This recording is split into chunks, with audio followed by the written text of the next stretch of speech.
Hi everybody, it is Kelly back with another episode for ya of Edit with Me.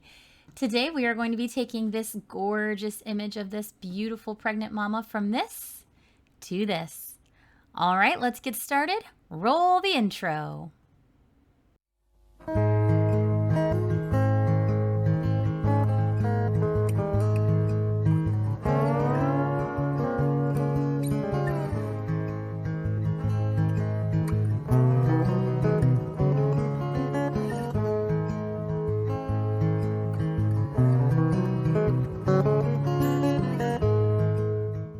Welcome back. So today we are going to be working on this gorgeous image, but before we do that, I wanted to just check in with you and see how you were doing. It is a beautiful day here, but it's starting to get a little bit toasty, if you know what I mean. But it is the perfect day to edit a beach image. So hopefully everyone's doing well. Your family is supportive and wonderful. You're sitting at your computer with a cup of coffee in hand and ready to hang out. So we're going to work some magic on this image today. You know the reason that I love doing this edit with me is I like to just check up and edit and process things while we have a little bit of a chat. So I am going to work on this image here today. This is one of my gorgeous maternity clients. We shot it last week and the sky was just beautiful, beautiful, beautiful. So as we are working on this image, I am just going to check in with you guys. The whole point of this channel is I know how lonely editing can be, and I know that you guys are all sitting out there just toiling at your computers. And the reason I wanted to begin this channel was because I wanted to reach into the hearts of other photographers. I wanted to provide content. I wanted to be a creator for people that were lonely or feeling the pull of not really having the confidence in their own work, wishing they could see someone else do it, and all of those things. So that's why I started this channel.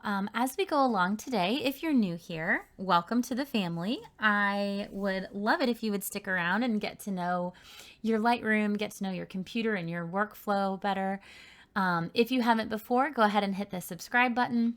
I upload new videos at least twice a week, and it's a really good place where we just edit together, talk about what's on our hearts and minds, and I hope you enjoy the content. So I'm going to dive right into this mama today. We are going to just kind of be chatting today about inspiration as well as processing. So I'm going to go ahead and get started. In the beginning, I'll explain what I'm doing, but as we go along, I'm probably just going to start talking your ear off.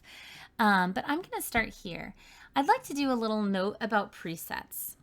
I love presets as much as the next gal, trust me, but one of the things that really defines you as a photographer is being able to do your own edits from scratch with confidence and not relying on just, slapping a preset on there. When I use presets, and you'll see today, I am going to edit with one that I love, but you're going to see the amount of tweaks that I give it. So, knowing and using presets is really, think of that as kind of your building block. Think of that as kind of your base. And then you want to have the ability to stretch and push further than that on your own. Okay. Not every preset works with every image. Not every image in your gallery is going to work with the same preset. So it's crucial that you really understand how your preset works, what it's doing to your image, and what the image is. So I'm going to look off on this right here. I am really pleased with it out of camera. It's actually perfectly exposed. I didn't blow any of my highlights out here. The waves are quite beautiful. And I am going to just jump on here. I'm going to use a preset. And because some of you are new, you may not know, I love the Wandering Tribe. They're awesome people there. I have quite a few of their collections. And I'll just kind of quickly go. We're going to be working in the Chromatic one today, and I'll kind of just quickly go down so you can see the different effects that each preset has here. Now, disclaimer, like I said, not every preset works with every image. And you can see I'm not a big fan of some of these, okay? Some of them are great. Some of them desat too much.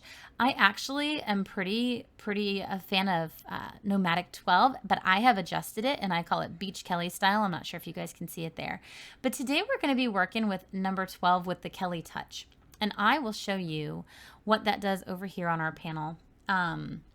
The inspiration for this image was I rented this gorgeous dress from a girlfriend, and this mom saw it in another one of mine and requested it, and so I really wanted to make it work for her.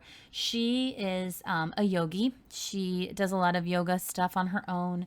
She is expecting her very first baby, and so this session was just so wonderful and peaceful, and I really wanted to deliver some gorgeous, just connected to the earth and connected to her body images for her. So that's kind of the inspiration here.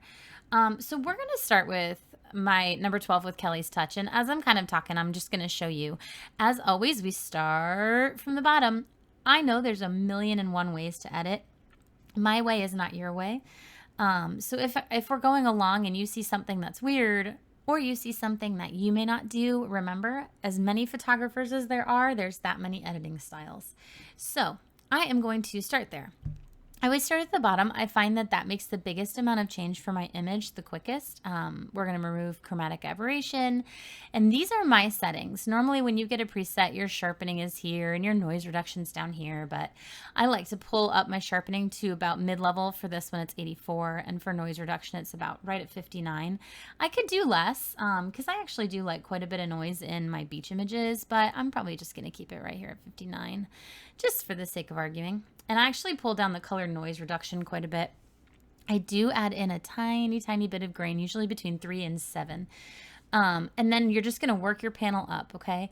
So this is what I call massive adjustments to an image. I'll go through and I'll do the effects and the detail and all of that. And then I will start working on my color and on my light, okay? So as we're doing that, I kind of want to reach into your heart today and kind of chat with you about your inspiration. Where do you all find inspiration from? I struggled so much with this when I first began shooting. And I am curious what inspires other people. It's always been on my mind. You know, I really am interested in where people find their inspiration to shoot.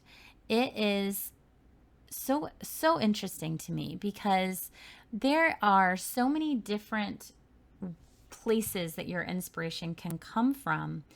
And for as many photographers as there are, there really is that many different places of inspiration. And for some people, I know it's their children, and some people I know that it's their family or their parents or their home, or they have a gorgeous yard or something like that, you know.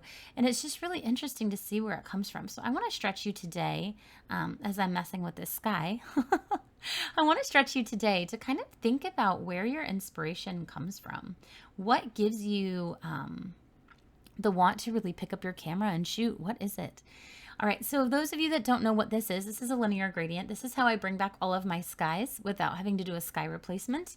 I just go up in there and I add back true to life of what my image, of what my sky looked like during this session. So I don't like to use sky replacements. If you do, that's great. That's wonderful for you. I'm not a big fan of them.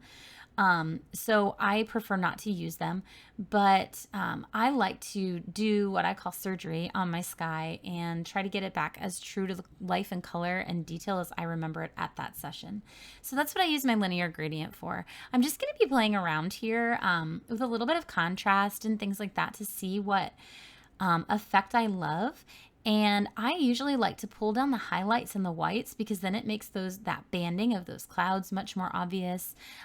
Depending on how severe the sky is, I'll even mess with the blacks and see if I like that. And this one, actually, I'm going to add a little bit of desaturation too. Okay, so that's looking pretty good. I'm thinking I want to go slightly purpler, just a touch. There we go. And push up my... Yeah, that's looking really good.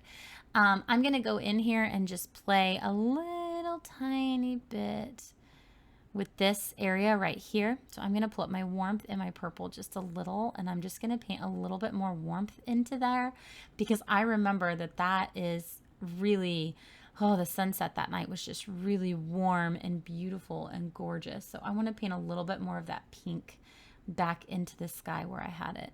Okay, so that's looking good. I'm going to toggle before and after so you can see.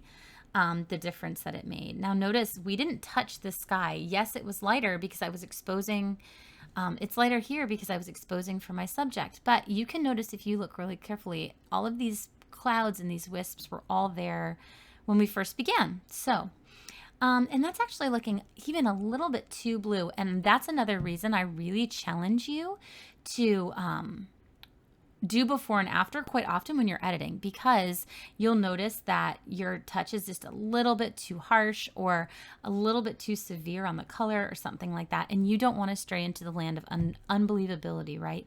So anyway, this sky tonight was enough to really inspire me. It was just breathtaking. So I am going to toggle that off and on. That is so much more real to life. Okay, awesome. Now we're going to work a little bit on this water.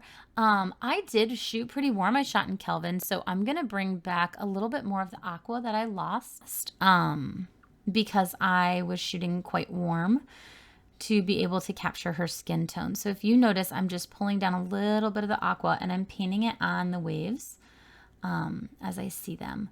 Now, depending on how picky you are, this could take a very long time or this can take a very short time.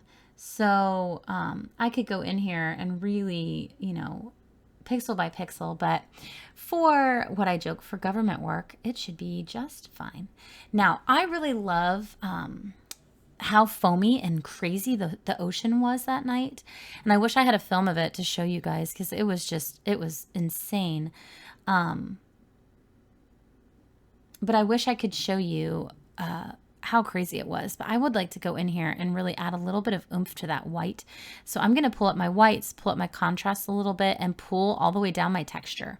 And I'm just going to come and play in these waves a little bit in the foam. I'm not going to be changing anything. I'm just going to be accenting what is already there. That is really important when you are editing. A lot of times when you're a new editor, you get kind of overwhelmed with how much you can do in the system and how many fun tools and how many awesome things there are in Lightroom and Photoshop. And you tend to develop kind of a heavy hand. What happens when you do that is your imagery is really starting to not be believable anymore. My goal in editing always is that I want it to look exactly like real life, except 20% better. I don't want people to go, wow, fake sky, eh? Or, wow, that mama's thin and gorgeous. Or, oh my gosh, I can't believe that bird landed right on her shoulder. Like, I'm looking for real, except just a little bit better. Does that make sense? Okay, so that's looking really good. I'm going to mess with the color on my mama a little bit because if you look really closely, she's starting to look a little bit yellow, and we know that she does not have a rockin' case of jaundice here. So I'm going to start with my Radial Filter, and I'm actually going to come in here and add a little bit of magenta back into her. I'm gonna lighten her up just a touch. I don't want it too much because I don't want there to appear to be a halo around her at all. So I'm going to be really light-handed here. And then I am going to use my brush, come in here, and I'm going to paint just a tiny bit of cooler tones on her face. And probably her arm here too. Okay, so talking about inspiration, what is it that inspires you? Do you have heroes? Who are the photographers that you look up to that you just admire and love? I'm really curious to find that out about you all because I have quite a few that I love, that I really look up to and really admire. But as I've gone in this photography journey, I've realized that the world needs my lens and the world needs your lens. And as many people as we love and look up to, that's wonderful, but we need to really find our voices and speak out for what makes us tick and claim what we're good at. It's one thing to look at all these gorgeous photographers on social media or on their websites or whatever and feel jealousy and all of that, but girl or guy, whoever you are, the world needs your lens, not necessarily just carbon copies of those photographers, right? So, make sure that when you're editing and you're shooting what is true to you. Already you guys can see that's looking so much better. I'm a little concerned with the whites in her gown. I feel like I've lost a bit of that with adding that exposure in. So I'm actually going to come in here and I'm going to pull the highlights down a little bit, and I'm just going to paint a little bit of that onto her dress, because I don't want to lose that gorgeous detail in her dress just because I upped the exposure a little bit. So I'm going to come, and you aren't going to be able to tell probably on your end, but for me, I can tell. I can all of a sudden see that stuff on her bump way better. All right, this is looking awesome to me. I am going to just go ahead and open this up in Photoshop so we can remove these little dotted creatures back here and add my Magic Kelly touch to it. And we will call that one done and dusted.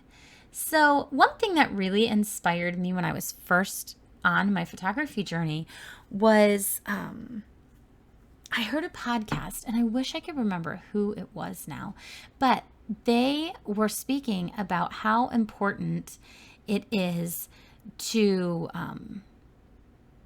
spend time developing your eye. Not necessarily copying or anything like that, but looking at other people's work, allowing what you love about it to sink in, and then discarding what you don't love and learning how to do that yourself. I'm sorry, guys. I'm on the clone stamp. I meant to be in the healing brush. I have now come into Photoshop, and this one doesn't need a whole lot of work, but I don't like these naked tourists in the back of my shot. I want it to feel like she was completely alone, just standing on the rocks, soaking up the joy of being pregnant. So I'm just going to come in here and just remove tiny distractions. Now, you could go crazy with the spot heal tool or with the clone tool. You could really transform this. But like I said, I'm looking for real life, except maybe 20 to 25% better. And emotional, right? So I don't really want to mess a whole lot with trying to remove things. I just want to take what really is bothering my eye out, okay? And for me, that was this little piece of seaweed and those 3 naked guys in the background. So that, my friends, is looking awesome. I'm just going to apply my universal prep. And if you've been following along with me for any amount of time, you know that I created my own action in Photoshop. It is literally just a little bit of portraiture and a very small amount of sharpening. I apply that to every single image that comes through my computer. I feel like it makes a huge difference in making things feel a little smoother, a little more defined, and with really fixing those skin tones. Now, the one thing I did want to do, I want to just come in here and do a tiny bit of liquify on her belly. Reason being, I don't love to Photoshop my mamas or even any of my clients. I believe that, the way that you are is part of who you are as well. But I know that she was very self-conscious about her tiny bump. She's actually quite further along than that pose seems to show. So in any area where I notice that she's looking a little bit smaller than I remember her being in real life, I'm going to just come in and give tiny nips and tucks so that she really feels like her bump is normal again, okay? So I'm going to go here and push okay. I want you to notice the change because it happens really quickly, all right? It just gave her a little bit more definition in her bump. I didn't make it huge. I didn't make her skinny. I just added a little bit of accentuation. All right, my friends, the last thing we're going to do is add a little bit of smart sharpening right on to this mama.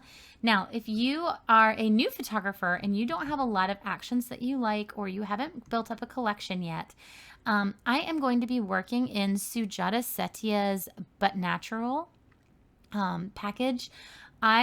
Truth be told, I am obsessed with them. That is the only thing I actually use in Photoshop. If you see here, I don't have a ton of actions. I literally just have hers. So if you come in here, you'll notice I rely very heavily on Smart Sharpen. A lot of times when I post my work on social media or on my website and things, I get a lot of comments with people like, why are your images so sharp?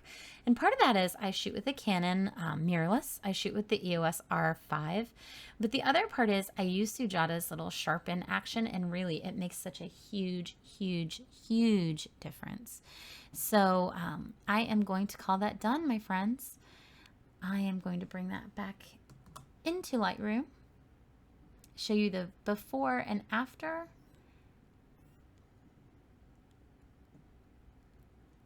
and we will move on with our day. Where did it go? Do your computers do that? It drives me insane.